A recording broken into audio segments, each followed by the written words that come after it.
This is the age of deception, and everybody today is living in a fantasy world, and they're promoting agendas that they don't understand because somebody has told them that it's the right thing to do, and they generally believe it. Most people go to the church that they go to simply because their parents did and for no other reason. Most people who are Democrats because their parents were. Or they're Republicans because their parents were. If you ask them, what is a Republican, they couldn't tell you in 100 million years. They don't know. They vote that way because that's comfortable for them, because that's what they grew up with. Most of us do what we do because we grew up in it. So there is an awful lot about this environment around you shapes who and what you are. It's the truth. I had a woman at the post office where we live the other day say, I listen to your radio station every day. It's wonderful. But when Bill's show comes on, I turn it off because I don't want to be brainwashed. What is she admitting to? She's admitting that she's already been brainwashed because she is unwilling to listen to opposing viewpoints. That's the biggest #1 sign of brainwashing that there is. It didn't matter that it was my show. It's any show. Any opposing viewpoint. Anything that opposes the status quo, if you won't listen to it, you're already brainwashed. You've closed your mind, and you are at the mercy of whatever manipulation they want to throw your way, because you've already determined that they're telling you the truth no matter what. You don't investigate. You have accepted blindly. That's the most dangerous thing that can happen to anyone. The moment that you say, this guy right here, I like him. I like what he says. He's right. I'm going to listen to him. And anybody that says anything different to him is wrong. You've just totally destroyed yourself. Because the truth is, he's a human being. I'm a human being. This young lady is a human being. Bill Clinton is a human being. Okay? When you mistake people for righteousness, or when you mistake people for the message, or when you mistake people for government, or when you mistake people for religion, you're making a big mistake. Because people, for the most part, are a big mistake.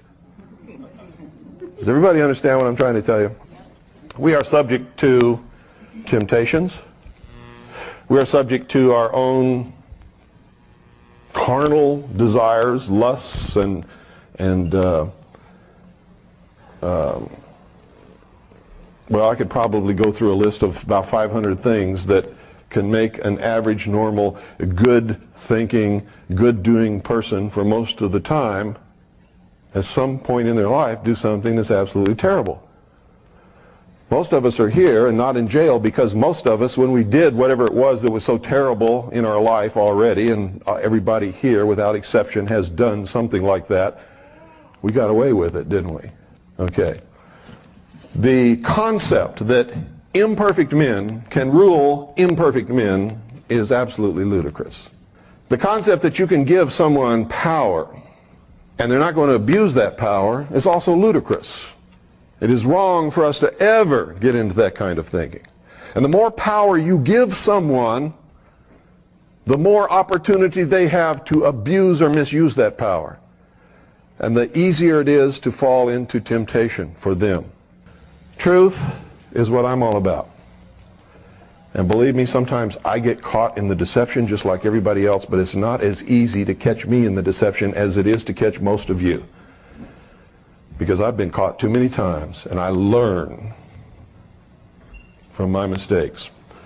And I spend 99% of my time searching out the truth where none of you have ever looked. Some of you may have looked in some of the areas and some of the things that I've looked in, but I can guarantee you there's nobody in this room who has looked where I've looked as long as I have looked, as diligently as I have done it. Okay? Now, what I'm going to try to do today is sort of give you some of what I've learned. And you can take it for whatever you think it's worth. I hope that you will take it out of here and use it to search for your own truth. Truth is not always cut and dried. It's not always black and white. You can't get into the concept that, hey, this is right and that is wrong and there is no in-between, because that's not true. There are all kinds of in-between all the time. And truth is elusive, folks. I have to tell you this. It's elusive at best, and it's hard to find. And the moment you think you know it all, you have lost yourself again. It's one of the major things that I've discovered in my life.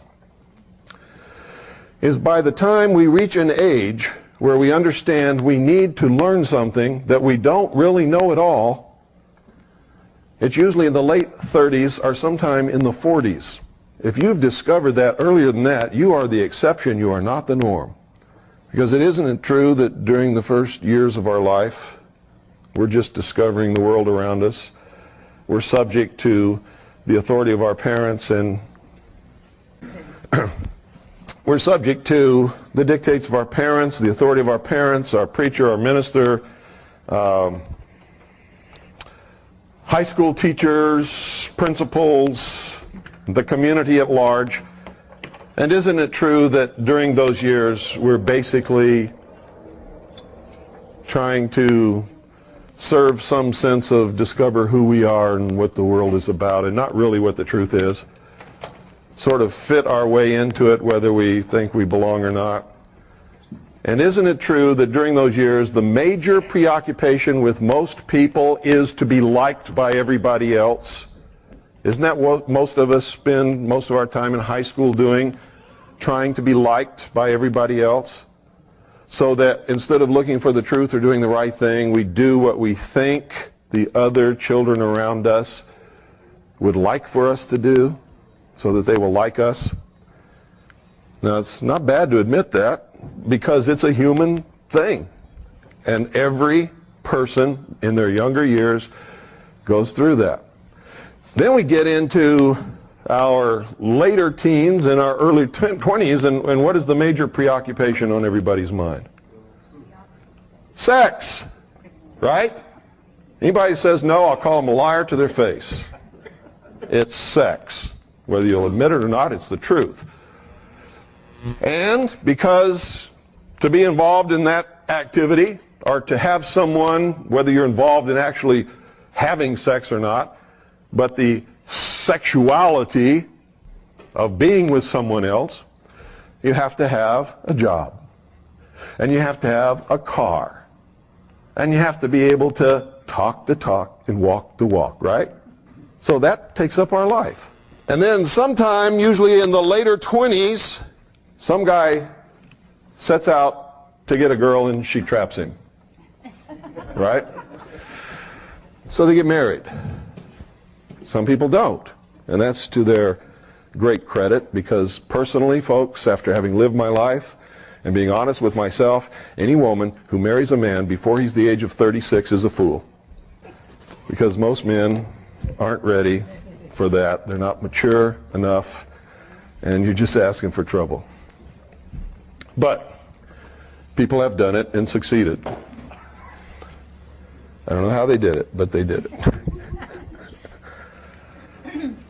But that's what we're all wrapped up in that stuff, and none of it really means anything, because it's all going to happen to you anyway. If you are just doing the right thing, you're going to attract the right people. And if you're a man, the right woman's going to come along. And if you're a woman, the right guy is going to come along if you're involved in doing right things. But the problem is we try to make it happen, and that's where we get in trouble. And we ignore all the most important things that we should be involved in our life, that really matter. Because these other things are just natural things that are going to happen. You can't make somebody like you in high school. Whatever in the world made us think that we could make people like us? If we just go along and do what we're supposed to do and just be ourselves, people are going to like us. But we think we have to make it happen. Or we think if we do this or we do that, Susie's going to like us more, and we're going to have the hot date we've always dreamed about. Well, you might, but as soon as Susie finds out that it's all phony, it's all going to fall apart anyway, right? Okay. So by the time we're in our late 30s or sometime in our 40s, is usually when we begin to discover what's really important in life. Now, if you don't believe that, look around in this room and look at the age of everybody in here. See, if I was lying, this room would be full of 16-year-olds and 20-year-olds and 25 years old, but it's not, is it? What's the average age of everybody in here? Late 30s and 40s, right? So I'm telling you the truth, aren't I? By the time we reach that stage, if we make a concerted effort to learn everything that we need to know and begin to really do the right things, we don't have enough time left. That's why I devote every single moment that I have in my life to this, because there just isn't enough time. And even if I do the very best job that I can possibly do, I can't complete the task that I need to complete before I'm going to pass on into another reality. And so it's so important to me that you get something from me and take it and continue with what I'm doing. The whole nation needs to be doing this. Now I'm going to talk about this country and what it's all about. Some of you are going to disagree with me, and during this talk today and tomorrow, I'm going to make some of you angry. And I want you to understand this. If what I'm telling you up here is not true, it's not going to bother you. You're a rapist! Did that bother anybody in here? Anybody get bothered by that? No. You know why? Because there's no rapists in here. If I said, you're a rapist, and somebody got up and started yelling at me and ran out the door, you'd know I hit somebody, wouldn't you? Okay. On my radio show, I use the term sheeple a lot. I can always tell when I hit the targets, boy, I get the letters. How dare you call me a sheeple? That person wouldn't have wrote that letter if that person wasn't a sheeple. Because they would have known I wasn't talking about them, right? Only the person that the arrow hits gets angry. So the reason I'm telling you this, if you find what I'm talking about disturbing, I'm hitting you with some truth that is bothering you, that's really bothering you, and you need to look at it really closely, because it wouldn't be bothering you if it wasn't true. If it wasn't pinging on you personally with something that you know inside of you is not right, it's not going to upset you. And that's the truth. Okay. There are a lot of people who are extremely critical of my radio broadcast because they say I spend too much time on symbology and history and the mystery religions and all of these things that they write me letters and say, I don't care about that. It doesn't mean anything. Why don't you get into some nitty-gritty? Well, they don't understand that is the nitty-gritty. He who does not study and understand history is doomed to repeat it. And the same play has been being performed throughout the history of the world by what we call the builders, the controllers, the puppet masters, whatever you want to call them. I'm going to start right at the beginning and tell you exactly who they are and how to identify them. Okay? Because there really are puppet masters. There really are controllers. There really are builders, but they're not engaged in building buildings. They're engaged in building people. They're building what they call the perfect race. They're perfecting humanity in order to control nature. They're building the utopian world that they perceive that we need. I said, who's we? We who? You didn't ask me about this. You know? And that's the problem with these guys. They have placed themselves in an elitist attitude to tell the rest of us what we need. And the truth is, we don't need them to do that. Okay? They haven't got the right to do that. They think they do, because they think we're just a bunch of stupid cattle. And I got to tell you, for the most part, most people prove them right all the time.